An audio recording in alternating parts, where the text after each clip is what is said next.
से लोग मैं हाथ जोड़ रहा हूँ सर, सर मैं हाथ जोड़ रहा हूँ, मैं हाथ जोड़ रहा हूँ सर, सर टेंट लगाने दीजिए सर, टेंट लगाने दीजिए सर, टेंट लगाने दीजिए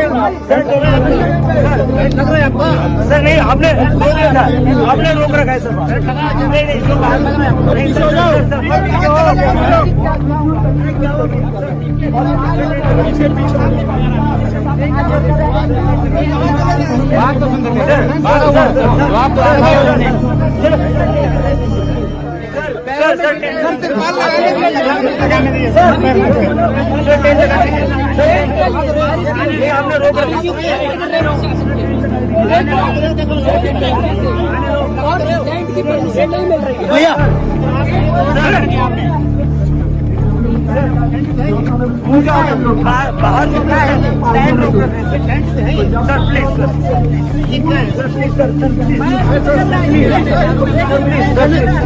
और अभी जो है परमिशन मिल चुका है। ये शर्म की बात है हमारे लिए, हर दूसरी चीज़ के लिए यहाँ पे परमिशन के लिए झगड़ना पड़ता है, लेकिन क्या करें, यही इस देश के लोकतंत्र का हाल हो चुका है। तो कोई नहीं, ठीक है, जितने भी आपके डेमोक्रेटिक स्पेस जो है वो कम होती जाए, लेकिन फिर भी जो है हम अपना जो डेमोक्रेटिक राइट है उसको एक्सरसाइज करते रहेंगे, डेमोक्रेटिकली करते रहेंगे, कॉन्स्टिट्यूशनली करते रहेंगे। इनकलाब जिंदाबाद। आप देख सकते हैं कि दिल्ली के जंतर मंतर के बाहर, ये सामने देखेंगे तो दिल्ली पुलिस जंतर मंतर की पुलिस चौकी है जहाँ पर, और ये जंतर मंतर पर जाने के लिए एंट्री गेट है जहाँ पर तमाम जो स्टूडेंट हैं AISF वाले वो यहाँ पर बैठ गए हैं। जिस तरह से देखिए बीच सड़क पर ये लोग बैठ गए हैं और यहाँ पर तमाम विरोध प्रदर्शन जाहिर कर रहे हैं। सीधी नहीं चलेगी, नहीं चलेगी, नहीं चलेगी। दिल्ली पुलिस शर्म करो, शर्म करो, शर्म करो। दिल्ली पुलिस शर्म करो, शर्म करो, शर्म करो। दिल्ली पुलिस शर्म करो, शर्म करो, शर्म करो। शर्म करो, शर्म करो, शर्म करो। वॉशरूम गंदगी से भरा हुआ है, हमें बैनर्स नहीं ले जाने दिया जा रहा है अंदर। ये बैनर्स पुराने बैनर्स हैं ताकि हम गीली ज़मीन पे बिछा के बैठ सके, लेकिन दिल्ली पुलिस और ये तानाशाही की सरकार हमें हर प्रकार से तोड़ने की कोशिश कर रही है। इनकलाब जिंदाबाद। मंतर के बाहर बैठ गए हैं। जंतर मंतर के बाहर बिल्कुल बैठेंगे, हमारा अधिकार है। तुम तानाशाही की सरकार सत्ता में बैठ के और हर प्रकार से हम छात्रों को, हम युवाओं को तोड़ने की कोशिश कर रहे हो, और जो तुम हिटलर की सरकार बने हुए हो, ना जवाब दे रहे हो, ना उत्तरदायी बन रहे हो। ये कैसी तानाशाही की सरकार है? भी तो जाम हो रहा है। अरे होने दीजिए ना। जिन 22 लाख बच्चों को मार दिया उनका कौन जवाब देगा? जिन 22 बच्चों को इन्होंने मार दिया और जिन 22 लाख बच्चों के सपनों को इन्होंने कुचल दिया, उसका कौन जवाब देगा? इनको आज बिल्कुल ये बैनर अंदर नहीं जाने दिया जा रहा है, दिल्ली पुलिस हमें रोक रही है। आप देख सकते हैं कि किस तरह से यहाँ पर सॉरी मैम मेंटल स्टेबिलिटी पर अटैक किया जाता है, जिसको तो पर्सनल अटैक होता है। ये क्या तरीका होता है? ये क्या तरीका होता है? ये यही इनसेंसिटिव रवैया दिल्ली पुलिस का आज जंतर मंतर पे रहा है। यही इनसेंसिटिव बिहेवियर रहा है कि पर्सनल अटैक किए जाएंगे आपके ऊपर। आप वर्दी में बैठे हैं, इसका मतलब हम आपसे सवाल नहीं पूछ सकते। तो अभी एग्रीमेंट हुआ कि पोस्टर चेक करने के बाद अभी तो बताएंगे वो, अभी तो बताने वाले हैं। मतलब क्या डर लगता है, यूज बैनर से क्या डर लगता है, ये समझ में नहीं आता है। और जो सवाल पूछते हैं उनको, इनका आप इमोशनल स्टेबिलिटी, मेंटल स्टेबिलिटी की यहाँ पे भाषा की जाती है। अरे धिक्कार है, थू है दिल्ली पुलिस पे कि आपसे जो छात्र जो सवाल पूछते हैं उन पर आप पर्सनल अटैक करते हो। यही आपकी शिक्षा है, यही आपका कल्चर है। दिल्ली पुलिस यहाँ पे पूरा एक्सपोज होता है। आप लोगों ने हमारे साथियों के साथ वायलेंस किया, ना कोई अकाउंटेबिलिटी है। अब तक अजय शर्मा जी के खिलाफ हम लोगों ने शिकायत की थी। DCP साहब यहाँ पे आके गए थे, आज तक उन्होंने बोले जांच करेंगे। आज तक उन्होंने जांच नहीं की है। और हम लोग सवाल पूछते हैं तो हमें जो है यहाँ पे अभी आप अंदर गए, आपसे बात क्या हुई? उन्होंने पहली बात तो ये उनको बोला, sir please allow the banners inside. वो बोले कि उसमें क्या है, चेक करेंगे। मतलब सर आप लोगों ने चेक किया ही नहीं। हमने बोला था कि ये यूज बैनर्स है, हमने यहाँ पे जो स्कैनिंग मशीन है उसके अंदर भी डाला था। हम चेक करेंगे उसमें क्या लिखा हुआ है। मतलब यहाँ पे हम लोग जो है यहाँ पे कोई देश विरोधी गतिविधियों में शामिल है शायद, इस तरीके से उनको लगता है। कि यहाँ पे बच्चे जो है कुछ गलत काम कर रहे हैं, बोले आपका धरना नहीं चलेगा, यहाँ पे आपने बातचीत करनी चाहिए थी। बातचीत करने के बावजूद इन्होंने हमें बोल दिया था इसको अलाउ नहीं करेंगे, और अलाउ करने का there was a specific reason ये था पुलिस की तरफ से कि यहाँ पे सर्वेलांस कैमरास कवर हो रहे हैं, हमें ताक झाँक करनी है लोगों के पर्सनल कॉन्वर्सेशंस को हमें रिकॉर्ड करना है, हमारे लोग जो है ठीक से सर्वेलांस नहीं कर पाएंगे। इसी के लिए जो है आप यहाँ पे मत लगाओ, यहाँ पे टेंट से ऑलरेडी जगह जो ढक चुकी है, ये मुद्दा है। आज भी दिल्ली पुलिस ने इस बात को अपना ईगो का मुद्दा बना लिया है। जिस दिन हमारे एआईएसएफ के साथियों के साथ मारपीट की गई थी, उस भी दिन जो है सवाल पूछना, देखिए पीछे जो है पुलिस का कैमरा खड़ा है, पुलिस का कैमरा रिकॉर्ड कर रहा है। यही सर्वेलांस जो है ना, उनको सर्वेलांस करते रहना है। उनको लगता है कि अगर कोई बैनर लग जाएगा ऊपर, यहाँ पे सर ढकने के लिए हमें जगह चाहिए और कुछ नहीं चाहिए। पुलिस के लिए वहाँ पे ऑलरेडी जगह है, टेंट्स लगे हुए हैं, वो बारिश में ना भीगे, लेकिन छात्र यहाँ पे आंदोलन करते करते बारिश में भीग के मर जाए, बीमार पड़ जाए, फर्क नहीं पड़ेगा। जो सिक्योरिटी के प्रोटोकॉल है उसको फॉलो करते हुए जब हमने इस मशीन में डाला ना, तो मशीन ही बंद कर दी गई पुलिस द्वारा। तो इससे साफ पता चलता है कि ये सिक्योरिटी का इशू नहीं है, ये स्टूडेंट को दबाने का इशू है, ताकि वो परेशान होकर के अपना जो कॉज लेकर के बैठे हैं कि जो नीट में युवाओं ने सुसाइड किया है, वो उस कॉज के लिए यहाँ पर अनशन ना कर सके, यहाँ पर हड़ताल ना कर सके, प्रदर्शन ना कर सके, सिर्फ उसी चीज को रोकने के लिए। आप ये देखिए कि पुलिस वालों के लिए कितने टेंट है, अंदर आप जाएंगे पुलिस वालों के लिए इतने टेंट है, पर स्टूडेंट के लिए कोई भी टेंट नहीं है। और वहाँ पर आज बारिश की वजह से पूरा जंतर मंतर भर गया था।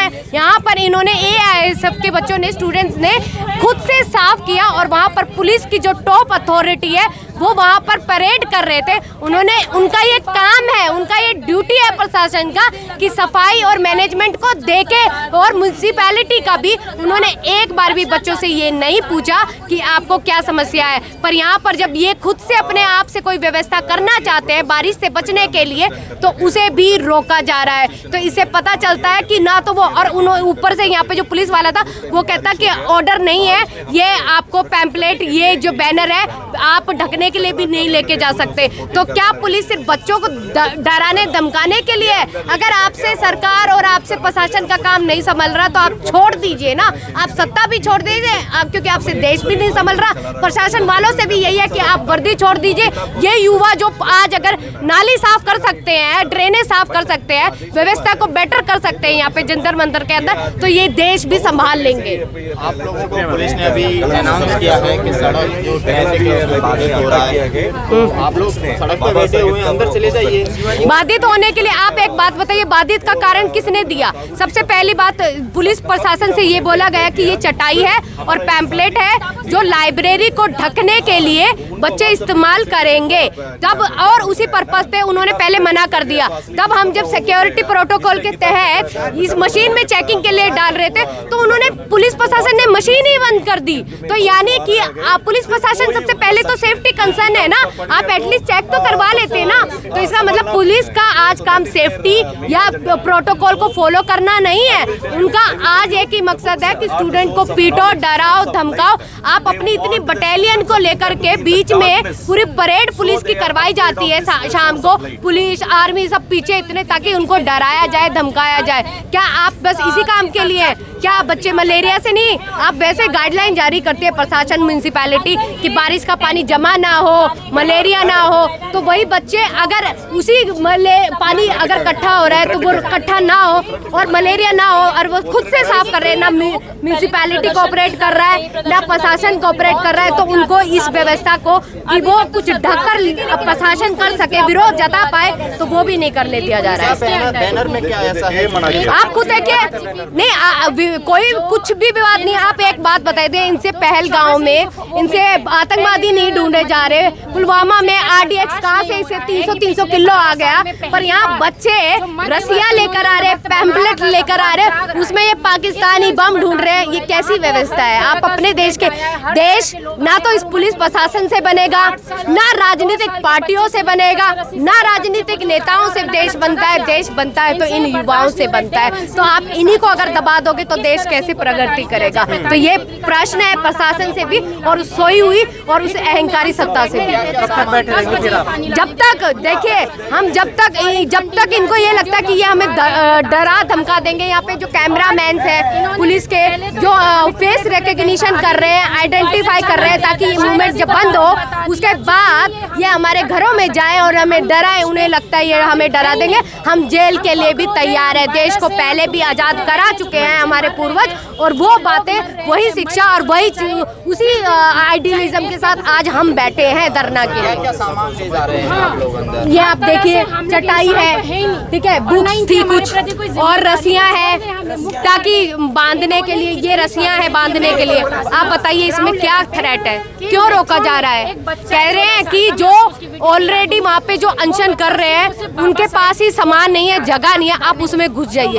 अनशन पे 10 दिनों से उन्होंने कुछ खाया नहीं है और इतनी भीड़ में वो लोग मर जाएंगे। मतलब क्या आप 700 किसानों को मार के भी 20 लोग नीट के लोग मरे हैं और अभी आप चाहते हैं कि और युवा मरे? मतलब इतनी बेशर्म सरकार है, इतनी बेअहंकारी सत्ता है कि इनको इस चीज का कोई फर्क नहीं पड़ता कि बच्चों को मलेरिया हो जाए या बच्चों जो युवा है उसको, इनसे कोई मतलब ही नहीं। शिक्षा तो बहुत दूर की बात है, आज ये युवाओं को जीना भी नहीं चाहते कि ये जिए, बस आज नेताओं के बच्चे जिए, वही पढ़े वही लिखे, उनके हम सिर्फ गुलामी करें। आपको चाहिए तो मैं उनके वीडियो प्रशासन को पहले दिन से ही डर लग रहा है जब से सीजेपी मूवमेंट चला है, क्योंकि जब से आज देश आजाद हुआ है उसके बाद ये पहला मूवमेंट है जब युवा एक मंच पर आए हैं, जब युवाओं ने विरोध जताया है, जब युवाओं ने शिक्षा की मांग करी है, युवा रोजगार पर बात कर रहा है, जागृत हो रहा है। ये चाहते थे कि ये अंधभक्त बने रहे, तो जब उन्हें लगा तो डायरेक्टली तो क्रश नहीं कर पा रहे हैं ये इस मूवमेंट को, तो ये क्या कर रहे हैं, ये सुविधाओं को खत्म कर रहे हैं। ये इनको नहीं चाहते कि यहाँ पे कोई बेसिक अमेनिटीज भी, चाहे वो टॉयलेट हो, चाहे वो बिजली हो, चाहे वो साफ हो, चाहे सफाई हो, चाहे वो कूड़ा मैनेजमेंट हो, कोई भी सुविधा प्रदर्शन के लिए वो प्रोवाइड नहीं की जा रही। और आप ये देखिए साथ में पुलिस वालों के लिए वो तैनाती के लिए उन्हें चाहे रेन कोट हो, चाहे ये सारे सिस्टम है, ये सब कुछ उन्हें प्रोवाइड किया जा रहा है, चेयर से लेके सब कुछ। पुलिस वाले उस जितने युवा प्रोटेस्ट करने नहीं आते उससे ज्यादा पुलिस वाले इनके पास है। तो आप बच्चों को डराना ही तो चाहते हो, धमकाना तो चाहते हो। ये देश किसी पार्टी ने आजाद नहीं करा है, ये देश हमारे पूर्वजों ने आजाद करा है, लाखों करोड़ों लोगों ने आजाद करा है। और वही विचार आज हमारे देश में वो ये सोचते हैं कि खत्म हो जाएंगे, कभी खत्म नहीं होगा। हम उसी विचारधारा के साथ हम तब तक बैठे रहेंगे जब तक ये हमारी मांगे पूरी नहीं कर देते और जब तक हम शिक्षा के मांग के लिए और हर युवा के लिए हम आवाज उठाते रहेंगे। लेकिन आपको डिटेन कर लिया जाएगा तो क्या करेंगे आप? कर ले अभी ये देखिए आपके सामने कैमरा है, फेस रिकग्निशन कर लीजिए, प्रॉपर करिए, हम नंबर बताएंगे, हम घर का इनको इतना कैमरे रिकॉर्ड करने हम बताएंगे किस जगह से आते हैं, हम हर चीज डिटेल देंगे, आप करिए डिटेल, हमें कोई समस्या नहीं है। पहले भी भगत सिंह जी ने, महात्मा गांधी, ना जाने कितने लोगों ने, ये सब हुआ है। आज बस बदल के उन अंग्रेजों की बजाय आज इस तरह की ये तानाशाही सरकार है, तो हमें उससे डर नहीं लगता। हमारे खून में, हमारे विचारों में है हमारे बड़े पूर्वज। पिछली बार दिल्ली पुलिस ने शिवाजी की किताब है, सवाल पूछने का अधिकार है, लेकिन जवाबदेही जिसको लेकर आप डटे हुए हैं, क्या लगता है सरकार सब कुछ भूल चुकी है, जिम्मेदारी और जवाबदेही दोनों को नकार चुकी है? देखिए पूरी तरह से उनकी आज जो जिस तरीके का सरकार का रुख है, जवाबदेही तो छोड़िए कि आज ये युवा अगर किसी मांग को लेकर बैठे विरोध जता रहे हैं तो इन युवाओं की भी सुरक्षा की जिम्मेदारी उस सरकार पर है कि इनको जान या माल का कोई नुकसान ना हो। उसकी ये समझना तो बहुत दूर की बात है। वो तो चाहते हैं कि ये लोग मर जाए, जैसे 700 किसान लोग मर गए, उन्हें कोई फर्क नहीं पड़ता कि नीट से कितने लोग मरते हैं, किसान कितने लोग मरते हैं। यहाँ एक बच्ची जो 13 साल के, उसके साथ 32 लोग रेप कर लेते हैं। इस तरीके का आज सरकार है, इसी तरीके का सिस्टम है। 32 लोग बलात्कार करते हैं 13 साल की लड़की का, क्या वो सही है? पूरे देश को क्या सरकार सो जाती है वहाँ पे? और आज अगर हम विरोध जता रहे तो ये बीजेपी और आरएसएस के दल हैं। चाटुकारों गो बैक, चाटुकारों गो बैक, चाटुकारों गो बैक। इनका मुंह नहीं खुलता है।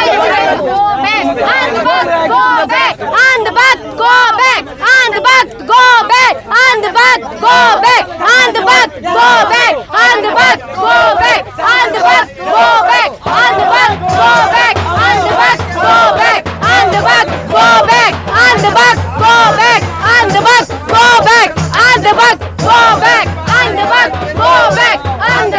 गो बैक, अंधभक्त गो बैक, अंधभक्त गो बैक, अंधभक्त गो बैक, व्हाट्सएप यूनिवर्सिटी मुर्दाबाद, व्हाट्सएप यूनिवर्सिटी मुर्दाबाद, व्हाट्सएप यूनिवर्सिटी मुर्दाबाद, व्हाट्सएप यूनिवर्सिटी मुर्दाबाद, व्हाट्सएप यूनिवर्सिटी मुर्दाबाद, व्हाट्सएप यूनिवर्सिटी मुर्दाबाद, व्हाट्सएप यूनिवर्सिटी मुर्दाबाद, व्हाट्सएप यूनिवर्सिटी मुर्दाबाद, युवा विरोधी ये सरकार नहीं चलेगी अब की बार। तरीके के लोग लगातार आ रहे हैं, कभी सरकार कहते हैं वायरस है, कभी कहते हैं बीजेपी की ये बीजेपी के लोग हैं, ये पहले दिन से ही दंगा भड़काने की कोशिश कर रहे हैं। बीजेपी के एजेंट है जिनका मुंह नहीं खुलता है, जब 22 लाख बच्चों का भविष्य खराब होता है, ये वही लोग हैं दंगे भड़काने का काम करते हैं। सही और आप देख सकते हैं कि जिस तरह से इन लोगों को तमाम स्टूडेंट हैं जो अंदर जाना चाह रहे हैं लेकिन उन्हें जाने नहीं दिया जा रहा है। सामने देखेंगे ये पुलिस चौकी है और पुलिस भी तैनात है जिस तरह से, लेकिन इन लोगों को तमाम स्टूडेंट हैं जिन्हें अंदर नहीं जाने दिया जा रहा है।